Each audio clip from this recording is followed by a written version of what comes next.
Take a deep breath, get cozy, and let the tranquility of the moment guide you into rest. The RV smelled of rust and old wood, like a forgotten relic buried beneath time. James ran his fingers along the faded dashboard, feeling the rough texture of chipped paint and sun-worn vinyl. He had seen better vehicles, sure, but none with a price tag as low as this one. "Dude, this thing looks like it's seen some shit," Dylan muttered, peering through one of the small, dust-caked windows. "You sure about this?" James turned to face him with an easy grin. "Come on, man. It's got character." Claire, standing near the back, scoffed. "Character? James, this thing looks like it rolled out of a graveyard." Ava chuckled as she leaned against the RV's side. "Well, at least it'll be an adventure. That's what we wanted, right?" Her eyes glinted with amusement, but something about the vehicle made her uneasy. She shook off the feeling and stepped inside. The inside was more spacious than expected, though the dim lighting gave everything a washed-out, yellowish hue. The seats were cracked leather, the ceiling sagged in places, and the air had a faint metallic tang, almost like blood. James clapped his hands together. "All right, let's take her for a spin." They left the city behind, driving into the open roads that stretched between quiet forests and abandoned truck stops. The engine rumbled beneath them, a deep, growling sound that seemed almost alive. "Where exactly did you get this thing again?" Claire asked, eyeing the dashboard warily. "Auction," James replied casually. "Some guy left it in storage for years. Nobody wanted it." Dylan snorted. "Gee, wonder why." Ava leaned against the window, watching the trees blur past. She couldn't shake the feeling that something was off. Maybe it was the way the air inside never seemed to settle, always thick with some unseen weight. Or maybe it was just her imagination. "You guys hear that?" Dylan suddenly asked. The group fell silent. A soft, rhythmic creaking echoed through the RV. James furrowed his brows. "Probably the suspension." Claire shook her head. "No, it's coming from inside." Ava's fingers twitched. The sound was faint but steady, like something shifting beneath the floor. It almost reminded her of. They stopped at a desolate gas station, the kind where the pumps were rusted and the neon signs flickered like they were gasping for breath. The air was still, thick with the scent of rain on pavement. "All right, stretch your legs." "I'll fill up," James said, stepping out. Inside the RV, Ava trailed her fingers along the wooden panels, her unease growing. Something was hidden. She could feel it. Dylan flopped onto one of the seats. "Man, we really should have gotten something newer." Claire, ignoring him, ran her hands along the bottom of the kitchenette. She knocked lightly. Hollow. Her heart jumped. "Guys, help me with this." Dylan groaned, but got up to assist. Together, they pried open the loose wooden panel beneath the sink. A small, dust-covered compartment was hidden inside, and within it, a leather-bound diary, and something else, something hard. Claire's breath hitched as she reached inside, fingers brushing against brittle, jagged edges. She pulled her hand back, her fingers trembling. "What is it?" Ava asked, her voice barely above a whisper. Claire turned to face them, her face pale. "Bones." The group stood frozen as the whispering started. Not from outside, not from the wind, from the vents. The discovery of the diary and bones sets the stage for the horrors yet to unfold. The RV holds secrets, and whatever is inside isn't done with them yet. Let me know if you'd like refinements, or if you're ready to move on to 2. Setting the scene, building atmosphere. The gas station lights flickered, bathing the cracked pavement in pale yellow. A lone moth battered itself against the buzzing neon open sign, its wings casting erratic shadows. The wind carried the faint scent of gasoline and something else, something older, something rotten. Inside the RV, the air had shifted. Ava wiped dust from the diary's cracked leather cover. The bones sat untouched on the small table, their presence turning the space claustrophobic. The RV, once just an aging, beat-up vehicle, now felt alive. James returned from the pump, shaking the gas nozzle slightly before setting it back. "Full tank," he called, but the words felt distant, hollow. No one responded.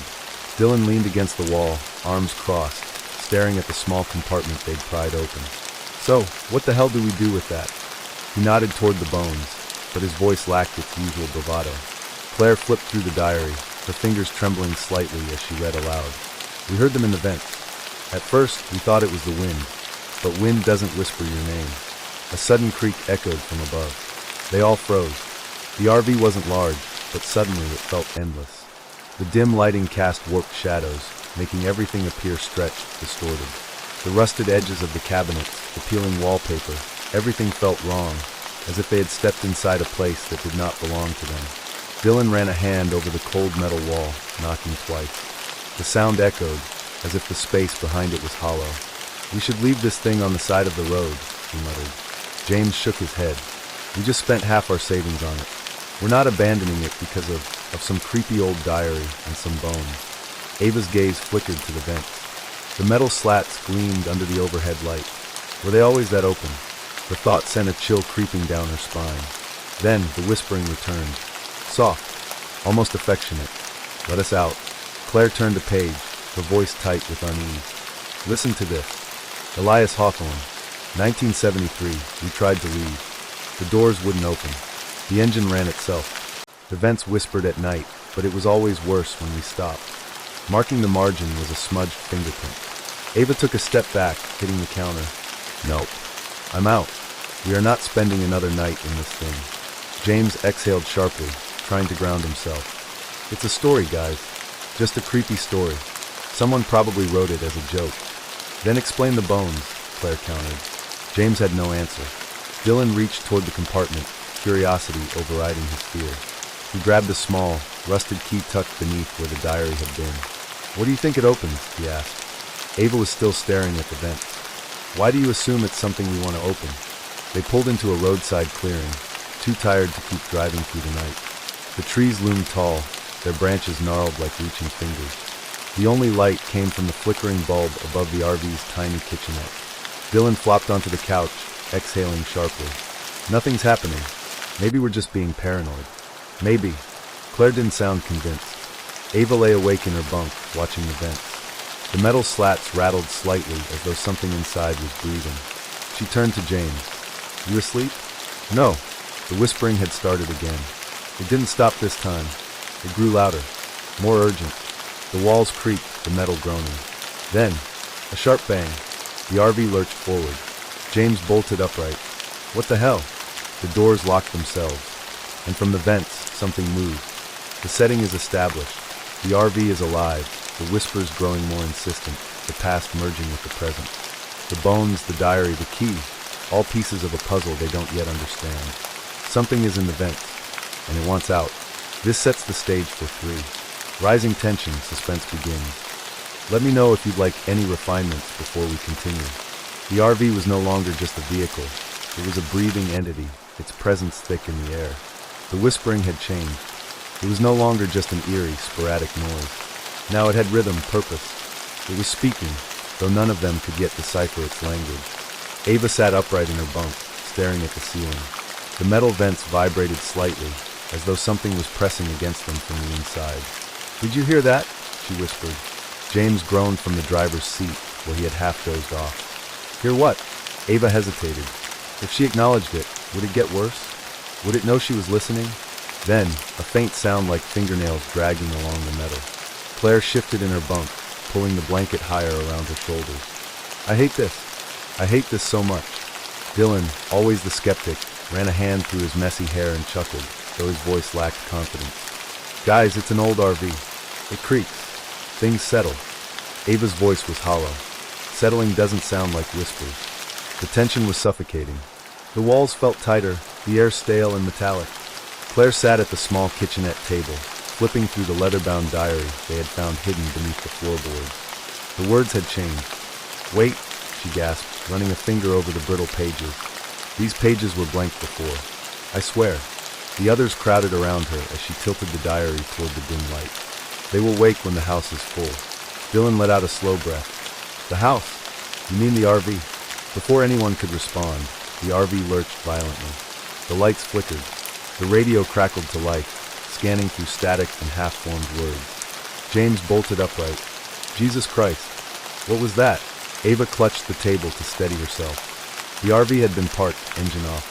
There was no reason for it to move. Then the whispering turned into humming. Dylan grabbed the flashlight and shined it toward the nearest vent. The slats were slightly ajar, a black void stretching beyond. "We need to seal these," Claire muttered, swallowing hard. "Now." James ran a hand over his face, exhaling sharply. "We should just get out of here." Ava's voice came out strained. "I don't think it wants us to leave." Something moved. A shadow, thin and quick, skittered behind the metal grates. A low, wet scraping noise followed, as if something was dragging itself through the narrow spaces. "Nope," Dylan said, shaking his head. "Nope, nope, nope. I'm out." James turned toward the door and yanked on the handle. It wouldn't budge. Ava grabbed the window crank, twisting frantically. The glass wouldn't move. Claire turned toward the diary, flipping desperately through the pages. There has to be something in here, some kind of explanation. Then the humming stopped. For one breathless moment, there was only silence. Then the screaming began. The sound didn't come from outside. It came from the vents. The metal grates shook violently, rattling as if fists were slamming against them from the inside. The voices were no longer whispers, no longer distant echoes. They were pleading, sobbing, screaming. "Let us out!" Ava clapped her hands over her ears, squeezing her eyes shut. "Make it stop!" James pounded against the door. "We have to get out!" The RV suddenly jerked forward. The engine roared to life on its own. Dylan stumbled back, his eyes wide with terror. "Oh my God, it's driving itself!" James dove for the driver's seat, grabbing the wheel. But the pedals moved without him. Something else was controlling the RV. Then, as suddenly as it had started, the vehicle slammed to a stop. The lights flickered off. The screaming cut out. The only sound left was breathing. But it wasn't theirs. Dylan's breathing came fast and shallow. He lifted the flashlight again, his hands trembling, and pointed it toward the vents. For the first time, they saw it. A pale, elongated hand stretched through the grates, its fingers too many, too thin, curling against the metal slats as though testing them. The fingers twitched. Then, with a sickening pop, the bones bent backward as something began to pull itself out. Claire screamed. James grabbed a tire iron from beneath the driver's seat and swung it at the vent. But the moment the metal struck, the entity lurched backward, vanishing into the darkness. The whispering returned, but now it was laughing. Ava turned to Claire. "What does the diary say?" Claire flipped through the pages with frantic hands. The ink had changed again, bleeding through the paper as if freshly written. She read aloud, her voice breaking. "Once you hear them, they know your name. Once they know your name, they don't let you go." The whispering in the vents spoke back. "Ava, Claire, James, Dylan." Dylan dropped the flashlight. "No, nope. A hand grabbed his ankle. The RV is now fully under the entity's control, its victims trapped within. The whispers have turned into full-fledged manifestations, and one of them has already been claimed. The diary is no longer just a warning, it's a script of their fate. Something in the vents wants them to stay, and it's about to make sure they do. This sets up for climactic revelation, the mystery unfolds. Let me know if you'd like refinements, or if we're ready to dive into the horror's full reveal. Dylan's scream echoed inside the RV as something cold and unyielding clamped around his ankle. He kicked frantically, his breath coming in panicked gasps, but the fingers, elongated, impossibly thin, only tightened. "Help me," he bellowed. James lunged forward, grabbing Dylan by the arms, but the force inside the vent was stronger. It yanked Dylan back, dragging him toward the gaping darkness between the metal slats. His nails scraped against the floor, leaving behind desperate grooves. Ava snatched the flashlight, shining it into the vent. What she saw froze her blood. A face, or what was left of one, peered back. Its features were half-formed, flesh pulled too tight, the mouth stretched into an unnatural grin. The eye sockets were empty, but they moved as though they could still see. Then, in a voice eerily familiar, it whispered, "It's your turn." Claire, shaking, turned the pages of the diary with trembling fingers. The ink had changed again, the once faded text now fresh and wet, bleeding into the brittle paper. "We never left. We never leave. The RV takes. The RV feeds. One stays, so the others can go." She gasped, clutching the book tighter. "Oh my God," she whispered. "It's a trade." James' grip on Dylan faltered. "What?" "The RV doesn't kill everyone," Claire continued, her voice shaking. "It only needs one soul to stay behind, to keep the cycle going. That's why the bones were here. That's why the diary rewrites itself. It's been feeding for decades." Dylan thrashed harder. "Well, I'm not going to be next." Ava's eyes darted around the RV. "We need to stop it, break the cycle." James fought to keep Dylan from being dragged further into the vent. "How?" Claire skimmed the diary's last entry, reading aloud. "The RV burns. The door opens. The whispers end." Her breath hitched. "We have to set it on fire." Ava looked at James, her heart pounding. "You still have the emergency flares?" James' face went pale. You're serious? This is our only way out. It's not a way out, Claire corrected. It's a trap. It always has been. A loud crack split through the RV as another vent burst open. Dozens of hands, skeletal, decayed, reaching, emerged, clawing at the air, grasping for them. The voices howled in unison. One of you must stay. Dylan sobbed. Light it up. Light it up now. James fumbled with the flares, his hands slick with sweat. He tore the cap off, striking the flare against the metal edge of the kitchenette. A brilliant red flame burst to life, casting long, grotesque shadows along the RV's warped interior. Ava and Claire grabbed whatever they could, ripped seat cushions, old paper maps, anything flammable, and tossed them into the growing fire. The RV screamed. The walls shuddered. The vents gushed thick black smoke, and the skeletal hands retreated, their howls turning into agonized wails.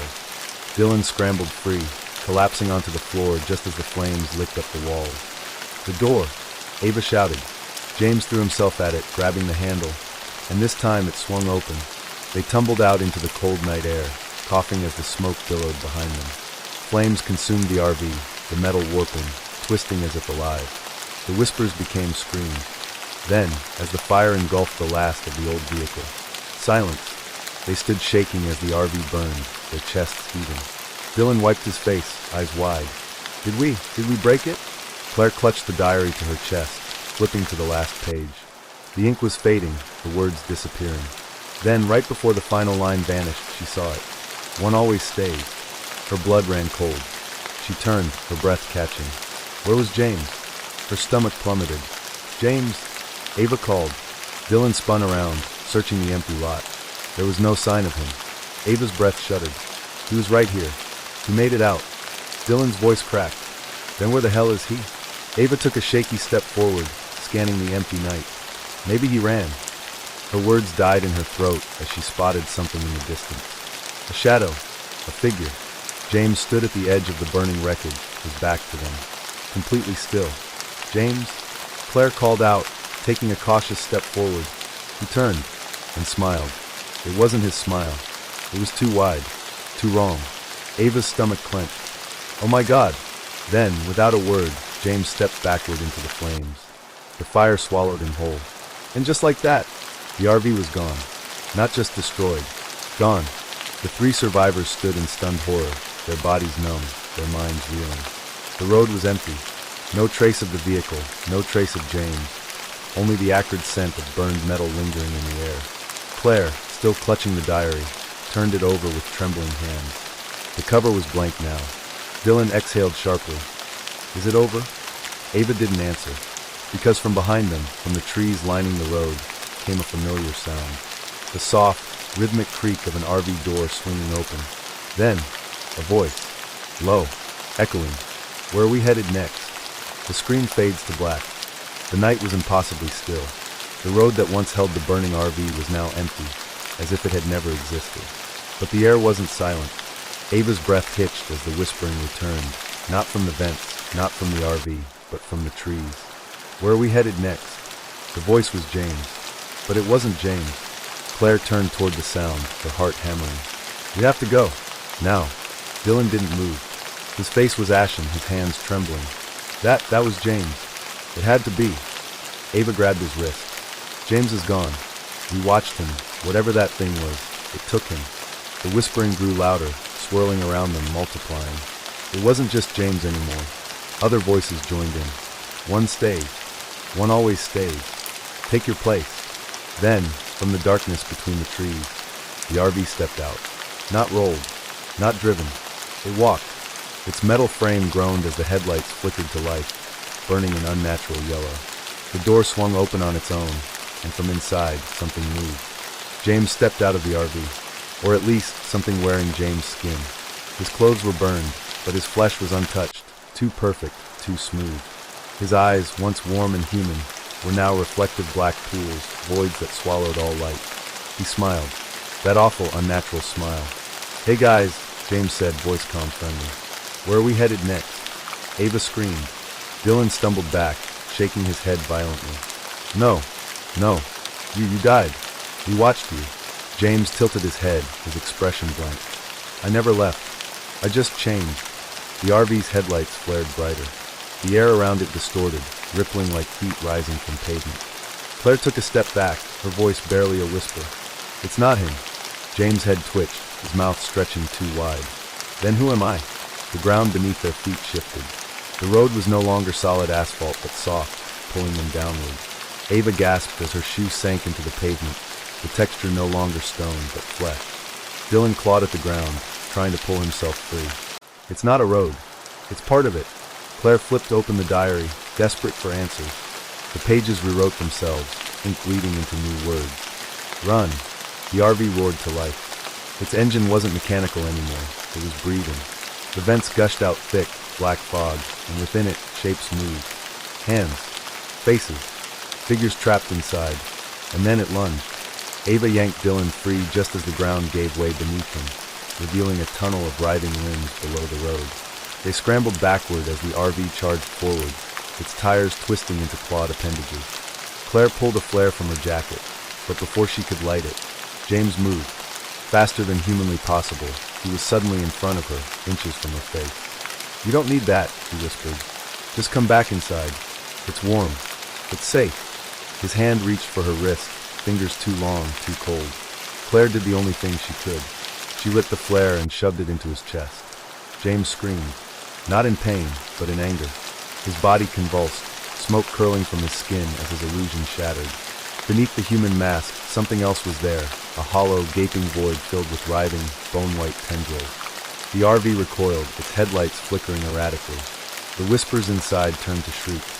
Ava grabbed another flare from Dylan's bag and hurled it at the RV. "Burn it!" The flare struck the windshield, and for the first time, the RV reacted. It screamed. The entire vehicle shuddered, its metal warping and melting. The faces in the fog twisted in agony. Dylan grabbed a fallen branch, setting it alight with a third flare. "If this thing feeds, let's see if it likes the taste of fire." He plunged the burning branch into the RV's open door. The effect was immediate. The RV convulsed violently with structure buckling. The whispers inside turned to desperate wails. James, or whatever had once been James, lurched toward them, half melted, his form unraveling. "Please," he rasped, "don't leave me alone." Ava clenched her fists, fighting the tears burning her eyes. "You already were." Then, with a final, deafening howl, the RV collapsed inward. It didn't explode. It simply ceased to exist. For a long moment, none of them moved. The road beneath them was solid again, just regular pavement. No flesh, no whispers. The night was silent. Dylan dropped onto the asphalt, gasping for breath. Holy shit! Claire still clutched the diary. The pages were blank now. Ava swallowed hard. "Is it over?" No one answered. Then, a car appeared in the distance. A normal old pickup truck, its headlights warm and real. It pulled over beside them, and an elderly man leaned out the window. "You kids need a ride? What the hell are you doing out here this late?" Ava let out a shaky breath. "Yeah, please. Just take us anywhere but here." They climbed into the truck, the warmth of a real vehicle settling over them. As they drove off, Claire turned for one last look at the empty road. It was just asphalt now. Nothing remained. But just as she looked away, a familiar sound echoed in the distance. A door creaking open. Then, a voice soft, amused. "Where are we headed next?" As the screen fades to black, a faint hiss emerges from the speakers. The sound of a vent slowly creaking open. Then, a long, slow exhale. This climax, high-stakes action, unleashes the full horror of the RV's true nature, delivering intense action, psychological horror, and an unforgettable final scare. Let me know if you'd like any refinements, or if you're ready for 6. Resolution, lingering mystery. The pickup truck rumbled down the empty road, its headlights cutting through the thick, oppressive darkness. Inside, Ava, Claire, and Dylan sat in stunned silence, their bodies still trembling from the horrors they had just escaped. The old man driving glanced at them through the rearview mirror. "You kids look like you've seen a ghost." Claire forced a weak laugh, but there was no humor in it. "Something like that." Dylan exhaled sharply, running a hand through his hair. "More like something that shouldn't exist." Ava leaned her head against the cold glass of the window, watching the landscape blur past. Trees stood tall and unmoving, indifferent to the nightmare they had endured. For the first time in what felt like hours, the world was silent. But the silence was wrong. It wasn't peaceful. It was waiting. The old man adjusted his grip on the wheel. "You kids headed anywhere in particular?" Ava hesitated before answering. Just away. The old man nodded as if he understood. Sometimes that's the best thing to do. Leave things behind. Keep driving. Claire glanced at the man's dashboard. An old air freshener swung gently from the mirror, the scent of pine barely masking the underlying smell of rust. Her stomach turned. Something about it felt familiar. Then she saw it. A scrap of paper wedged between the dashboard and windshield. Old, yellowed, with handwriting that was barely legible in the dim light. Her breath caught as she read the words. One always stays. A chill crawled up her spine. Hadn't those words been in the diary? Before she could say anything, the truck hit a bump. The lights flickered. The radio crackled to life. And from the speakers, a whisper. Where are we headed next? Claire gasped, turning to Ava and Dylan. Did you hear that? Ava's eyes widened in horror. No, this isn't happening. Dylan reached for the door handle, but it wouldn't budge. The lock had slid into place on its own. The old man didn't react. His hand stayed firm on the wheel, his gaze fixed on the endless stretch of road ahead. The radio crackled again, the whisper turning into a voice they knew. James, you left me behind, but I never left you. The truck suddenly veered off the road. The trees blurred, warping like shadows bending toward them. The world stretched, twisted, as if the road itself was pulling them somewhere else. The old man finally spoke, his voice eerily calm. The road never ends, kids. Not for the ones it chooses. Claire grabbed his shoulder. Stop the truck! But when he turned to face her, his eyes were black voids. Ava screamed. The truck plunged into darkness. The headlights cut through an empty void, illuminating nothing. The road was gone. The trees were gone. They were nowhere. Dylan was hyperventilating. We're not on the road anymore. Ava gripped the seat, nails digging into the leather. We never left. Claire stared ahead, her heart pounding. The old man was gone. The truck was still moving, but no one was driving. And then, the dashboard radio clicked on. A familiar hiss. A familiar creak. Then a voice, soft, amused. Where are we headed next? The screen fades to black. And in the darkness, the faint sound of an RV door swinging open. A single whisper. One always stays.